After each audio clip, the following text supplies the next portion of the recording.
Hello everybody and welcome to part 2 of this two-parter theme park overview series where we talk about Disneyland Paris.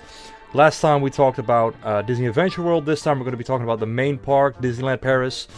It is, by the way, the park that currently holds the record for the longest time in between opening of attractions, as the last time a new attraction opened was in 2006, which is 20 years ago at this point, and there's still not really any plans to open up something else anytime soon, I think.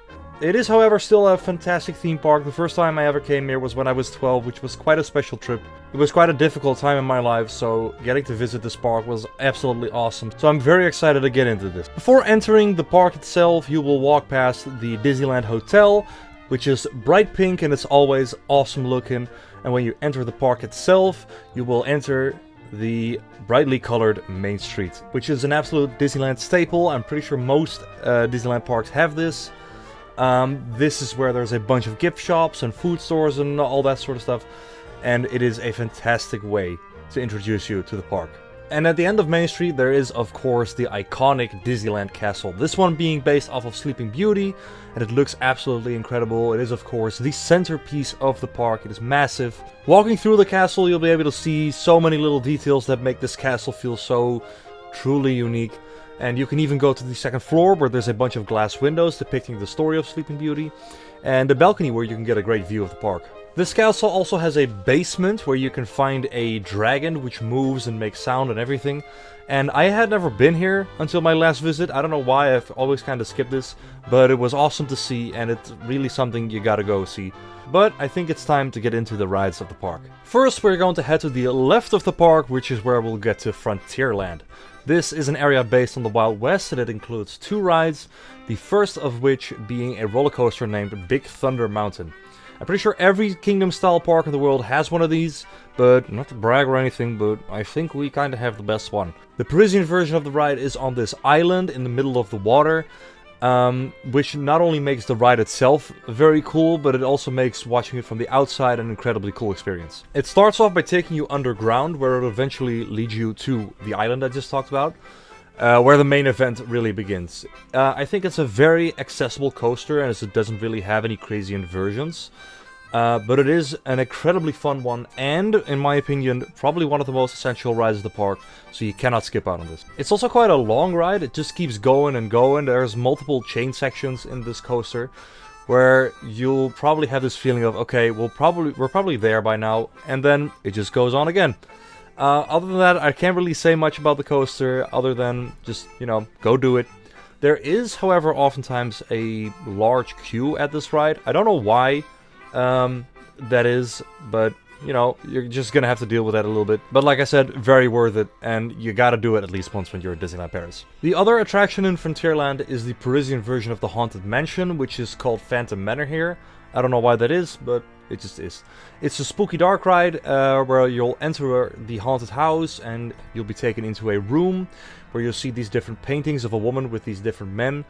After that, the room will go down as a sort of elevator, and the paintings will extend to show you the fate of these different men. After that, you'll enter a ride vehicle and you'll be taken around the entire mansion where you get to see its story. There are some awesome looking effects throughout the attraction that'll leave you scratching your head as to how it's possible, like a bunch of different ghosts flying around and a head in a glass bowl talking to you. The Phantom Manor is great. I love this attraction. It's not really much of a haunted house, as it doesn't really scare you much. But the effects make this a very cool ride, and one that you gotta try out. I love it, but I do know some people that don't like it as much, though I don't really think that that's much of an issue, because the queues here are usually not that long, maybe like a 5 to 20 minute wait. So, in my opinion, it's pretty much always worth it to try this one out. Alright, next up we are headed to Adventureland, which is behind Frontierland, and it includes two more very important rides, one of which is a roller coaster exclusive to Disneyland Paris, and that is Indiana Jones and the Temple of Peril. This is a minecart roller coaster based on Indiana Jones, obviously, but more specifically on the Temple of Doom. And it especially reminds me of that scene in the movie with the minecarts, you know the one I'm talking about. Which is why I actually do really like this coaster, though it's not exactly a long ride. I always hear very mixed things about this coaster. I know a lot of people don't like it because they feel that it's actually very uncomfortable, and I don't necessarily agree on that. It's okay, but I do understand why people feel that way, especially as this coaster has pretty much the smallest inversion ever, as it has one, and it's like super small. That is a little bit of an odd one, but other than that, I do kind of like this coaster, though it is usually a one and done kind of thing for me. I do it once when I go to the park, and after that, I don't really give this one a second try, even if the lines are short. However, I still think that it's worth it to give this one a shot. I do like this one. Like I said, it is maybe slightly uncomfortable, but one of the things that makes this one even better is it all looks great. It looks fantastic. Thematically, it is a very cool coaster. So, at least go try it out for that. While we're still in Adventureland, we are entering Adventure Isle, which is an island filled with Pirates of the Caribbean themed stuff. And it's also just a great area to walk around and enjoy the view. You can explore caves, you can visit the pirate galleon, and there's even a rope bridge that you can use, which gives you a great view of Adventure Isle. But the most important thing here is, of course, Pirates of the Caribbean, the iconic Disneyland boat ride that the movies are based on. And I don't really get the full realization that I'm at Disneyland until I'm in the queue for this attraction. I mean, the music, the atmosphere, the smell, everything about this is just absolutely iconic. I absolutely love this ride, and I mean, who doesn't? This ride might be the best thing at Disneyland Paris in my opinion as well. And I'm pretty sure this is one of those rides that is essentially present at every other Disney park in the world. In this ride you enter a boat where you get to explore the Caribbean, and you'll meet a ton of pirates during their adventures. This ride has also been changed a little bit to include some elements of the movies like Jack Sparrow and Hector Barbossa. And even during the change section, there is an appearance from one of a few different villains, like Davy Jones, for instance. That's the one I've seen the most. Oh, and did I say chain, by the way? Because yes, this ride includes 2 drops, which just adds to how much fun this ride is. It doesn't really make you all that wet, but it is kind of cool. And I can't really describe how the atmosphere in this attraction feels. It's something that is truly unique, and it's something that just gets stuck in my head. And every time I think about this park, I think about this specific ride, because I just love it so much. You just have to experience that for yourself, and there's no excuse not to, because the queues here are usually not super long. I mean, we've had long queues here and there, but usually you can find certain times of day where it's maybe like 5 to 10 minutes. So go do it when you're at Disneyland Paris. You will not regret it, and it might be your favorite ride at the park. It is for me, at least. After Adventureland, we are headed towards Fantasyland, which includes a bunch of great theming, a few different carnival rides, and a few more important rides like Peter Pan's Flight. At least most people feel that it's one of the more important ones. I don't, however. I'm gonna be honest, I've never done this one, as the queue is usually at least at 40 minutes, and oftentimes it's even longer.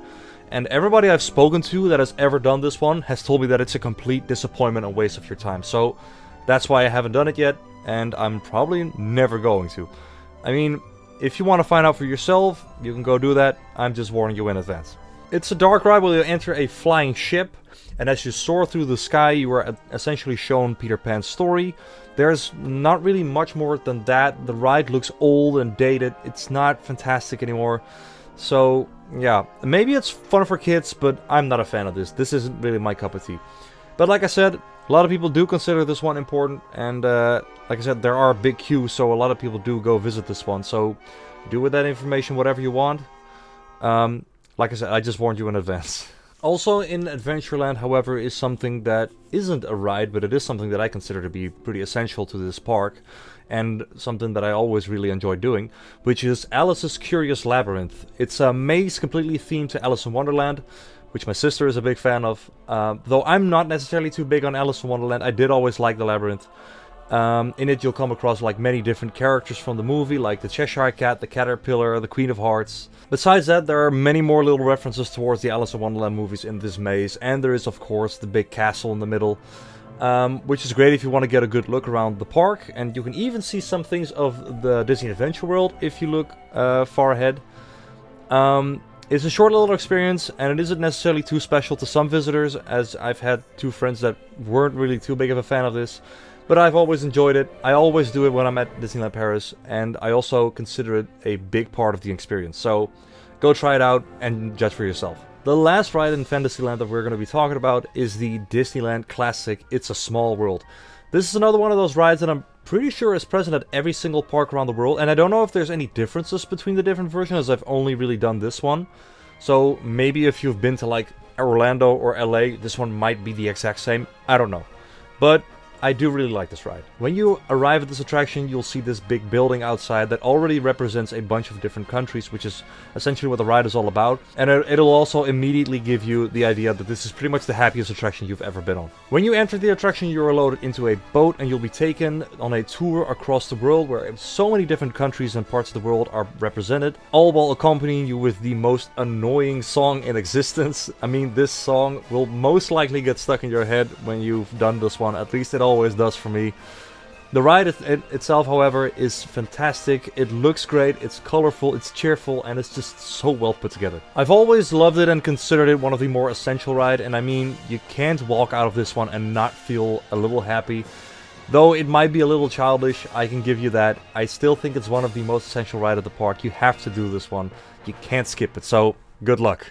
After we leave Fantasyland, we are headed to the last area of the park, which is my favorite, and that is Discoveryland, the Jules Verne-inspired retro-futuristic science fiction area. This area also includes a lot of great rides, so let's get started with the first one that you'll probably see when you enter the area, and that is the latest edition of the park, which I just talked about, opened in 2006, so it's not saying much. And it's Buzz Lightyear's Laser Blast. It's an interactive dark ride where you join Buzz's Space Rangers and go on a mission to space. On this ride you'll be given a laser blaster, as the name suggests, and from your ride vehicle you'll have to shoot as many targets as possible to get the highest score. On your ride vehicle there's also a lever present that you can use to turn left or right, so you can get a better shot at certain targets, which I've always really enjoyed. And I've always really enjoyed this one. Its neon colors and great animatronics always made it feel like a very immersive attraction, and you truly feel like you're part of the world of Toy Story, specifically Buzz Lightyear's like part of the story. And the laser blasters themselves also feel very comfortable to use. I'm also pretty good at this one, which might be one of the reasons why I like it so much. But whatever. One thing that I also always really enjoyed about this one is the massive Zurg animatronics that are spread throughout the attraction. I've always really liked this character. He was always super cool, like the biggest bad guy in Toy Story that I just always loved this dude. So getting to shoot at him to get a bunch of points is just super satisfying. Don't skip out on this ride, just like the Spider-Man attraction at the other park. It is so much fun.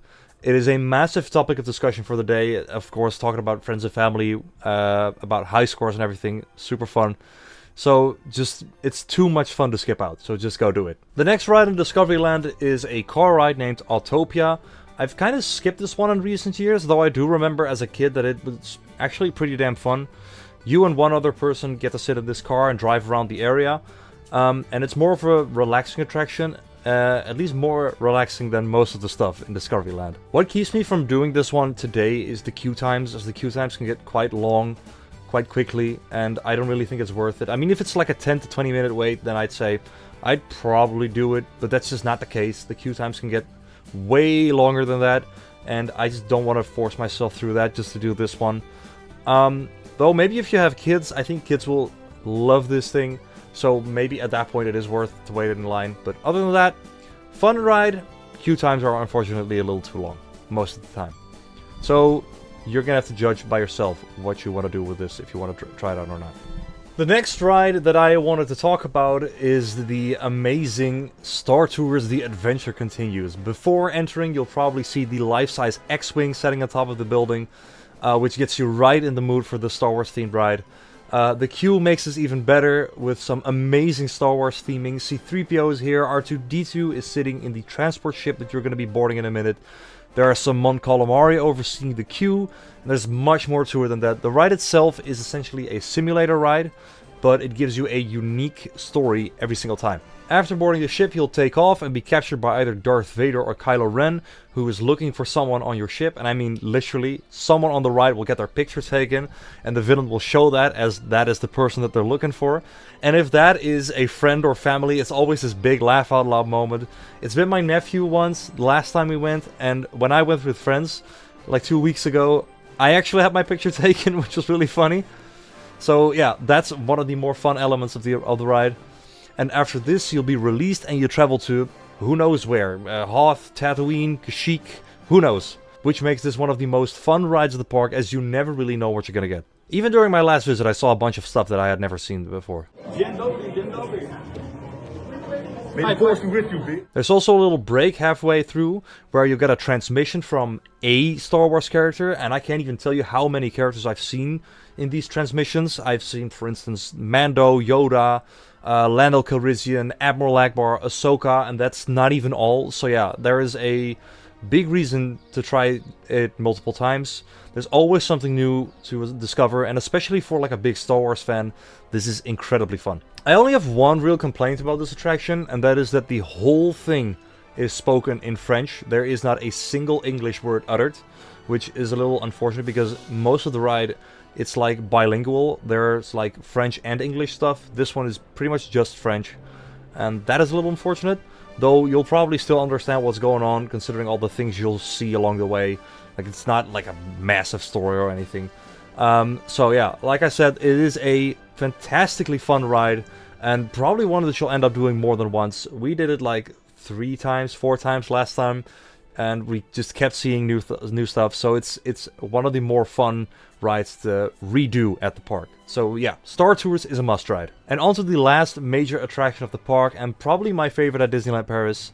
In the middle of Discoveryland, there is this big, round, neon-lit building that makes up Hyperspace Mountain. It is a crazy indoor roller coaster that is a ton of fun. This was the first coaster I ever rode that had an inversion in it, so it also has like a special place in my heart for just that. And it's also, I'm pretty sure, one of those attractions that is essentially present at every Disney park in some way, shape, or form. Though here in Paris, it is themed after Star Wars. Though I do think I prefer the original Space Mountain in Paris, I cannot complain about this version either. When the coaster starts, you'll be loaded into a cannon, which you can even see from the outside, and you'll be launched at high speed into the dome, where you are essentially flying through a dogfight in space, and you'll see like X-Wings and TIE Fighters fighting around your head, and there's even some Star Destroyers here and there. This is just like a childhood dream of mine come true. As if this ride wasn't already awesome by itself, now it feels like you're in the middle of a Star Wars movie. Like, it especially feels like Empire Strikes Back, like the asteroid field, like that's what this feels like. The one complaint that I have about it is that although the ride itself has been rethemed to Star Wars, the queue and the building itself is still Jules Verne, which makes it feel a little out of place. But other than that, it's absolutely fantastic, super immersive, and a very comfortable thrill ride, which is also very important to mention. And you need to try this one out when you're at Disneyland Paris. And next to these major attractions, there are of course more carnival rides. Some classics though, like Dumbo the Flying Elephant, Mad Hatter's Teacups, and Orbitron. There's also a little boat ride that'll take you through miniature versions of the different Disney stores, which is quite simple. It's not super special, but whatever. There's a Snow White dark ride, a Pinocchio dark ride. There is a riverboat that'll take you around the Big Thunder Mountain Island, which also always looks spectacular. And there are even more rides than just that. There are multiple restaurants around the park and a bunch of different gift shops, so there is a ton to discover at Disneyland Paris. Another very important thing to discover at the park is of course the parade, which is held once a day. You can find out what time the parade is on the Disneyland Paris app on your phone. The parade is made out of these various floats from different Disney movies, and they all look amazing. There's also, of course, a bunch of characters from the movies present with these as well. It is a joy to watch. You cannot skip out. You have to see it at least once. You'll not regret it. What I consider to be even more essential than the parade, though, is the evening show Disney Tales of Magic, which is the evening show that starts just before the park closes. It's a show that tells its story by projecting different videos on the castle, and it all looks spectacular. I've seen so many different Disney stories represented in this show, from The Little Mermaid to The Lion King, and even with live action movies such as Star Wars and Pirates of the Caribbean. It is not, however, a given that these stories are all in the show. They do change it up every now and then, so there's different stories here and there that you can see in the show. So yeah, there's some variation here as well. During our last visit, for instance, we saw things from like Encanto and The Hunchback of the Notre Dame, which was also very cool to see, as it's in France, so I feel like this should be here, but whatever. Every time I see this show, it just brings an absolute tear to my eye, as it's like a big showreel of some of the most important movies of my childhood. So yeah, I just love the show. I can't talk about how awesome this is. You have to go see it for yourself. it is a true bang at the end of your day, and the best way to end your day at the park. And that's all for today's video. I hope you enjoyed it. I hope I gave you a good impression of what you can all expect at Disneyland Paris. If you're curious about the second park, Disney Adventure World, there is a video on my channel already up, which you can watch, which goes in depth on that park, which is also fantastic, so be sure to check that out as well. I absolutely love this park. Like I said, it hasn't really changed at all in the last 20 years, but it's still a great park. It's still great to revisit it every now and then. And if you haven't been here, please go do it. It's so much fun. If you have any questions, just feel free to ask. I'll be more than happy to help you out with some questions. But for now, I want to thank you guys all for watching this video. I hope you all enjoyed it, and I'll see you guys in the next one. Bye bye!